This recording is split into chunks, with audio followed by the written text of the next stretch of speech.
ইফালে সাংসদ প্ৰদ্যুৎ বৰদলৈ আৰু বিধায়িকা শিৱামণি বৰাৰ কনভয়ত দুৰ্বৃত্তই কৰা আক্ৰমণক লৈ সৰব হৈছে প্ৰদেশ কংগ্ৰেছৰ সভাপতি ভূপেন বৰা। বিজেপিৰ ভেৰনীয়া গুণ্ডাই কংগ্ৰেছৰ নেতাক টাৰ্গেট কৰি লোৱাৰ অভিযোগ উত্থাপন কৰিছে ভূপেন বৰাই। সোণাপুৰত নিৰ্বাচনী প্ৰচাৰত মুখ্যমন্ত্ৰী ডক্টৰ হিমন্ত বিশ্ব শৰ্মাৰ বিৰুদ্ধেও সৰব হ'ল প্ৰদেশ কংগ্ৰেছৰ সভাপতিগৰাকী। ভেৰনীয়া গুণ্ডাই আক্ৰমণ কৰাৰ ফলত তেজ ওলাইছে সাংসদ প্ৰদ্যুৎ বৰদলৈ আৰু বিধায়িকা শিৱামণি বৰাৰ। প্ৰতিটোপাল তেজৰ বিচাৰ হ'ব বুলি মন্তব্য কৰিছে ভূপেন বৰাই। বাহুবল ধনবল দেখুৱাই কংগ্ৰেছ নেতাক হিমন্ত বিশ্ব শৰ্মাই টাৰ্গেট কৰিছে বুলিও ভাষণত উল্লেখ কৰিলে প্ৰদেশ কংগ্ৰেছৰ সভাপতিগৰাকীয়ে। শ্ৰীযুত প্ৰদ্যুৎ বৰদলৈ ডাঙৰীয়া আৰু আমাৰ বিধায়িকা শিৱামণি বৰা ডাঙৰীয়ানীৰ ওপৰত আজি ভাৰতীয় জনতা পাৰ্টিৰ ভেৰনীয়া পোহনীয়া গুণ্ডাই সাংঘাতিকভাৱে তেওঁলোকৰ ওপৰত আক্ৰমণ কৰিছে। তেওঁলোকৰ গোটেই ৪-৫খন গাড়ী, প্ৰদ্যুৎ বৰদলৈ ডাঙৰীয়াৰ গাড়ী, আমাৰ বিধায়িকা শিৱামণি বৰা ডাঙৰীয়ানীৰ গাড়ী আজি চুৰমাৰকে ভাঙিছে। বৰদলৈ গাৰ পৰা তেজ ওলাইছে, শিৱামণি বৰাৰ গাৰ পৰা তেজ ওলাইছে।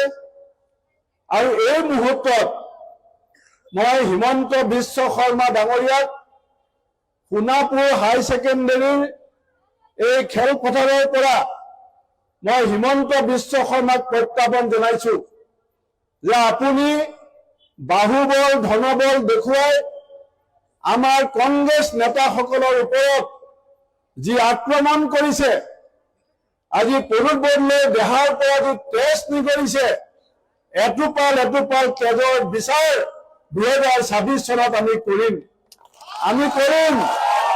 আৰু হিমন্ত বিশ্ব শৰ্মাক মই আজি কৈ থৈছো যে ধৈৰ্য আৰু সহ্যৰ সীমা অসমৰ মানুহক হেৰুৱাবলৈ বাধ্য নকৰিব। বালিলৈ যি পাপ, সুগ্ৰীবলৈ সেই পাপ।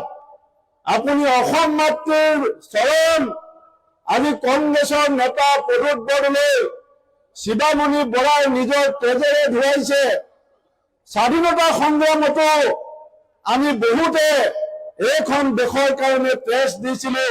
আমি ব্ৰিটিছ পুলিচৰ লাঠি পিঠিত পাতি লৈছিলো। কিন্তু আজি আপোনালোকে শুনি আচৰিত হ'ব যে জেগাই জেগাই বিজেপিয়ে এতিয়া গুণ্ডা ভেৰনীয়া পাইছে। তেওঁলোকৰ দুৰ্নীতি, ভ্ৰষ্টাচাৰ, তেওঁলোকৰ যি অপকৰ্ম অসমৰ মানুহৰ মাজত তেওঁলোকৰ জনপ্ৰিয়তা যি ধৰণে কমি গৈছে, আজি তেওঁলোকে ক্ষমতা হেৰুৱাৰ ভয়ত আজি বাহুবল ধনবলে এই পঞ্চায়ত নিৰ্বাচন জিকিবৰ কাৰণে তেওঁলোকে যে ষড়যন্ত্ৰ কৰিছে, আমি সেই ষড়যন্ত্ৰক ভয় নকৰো।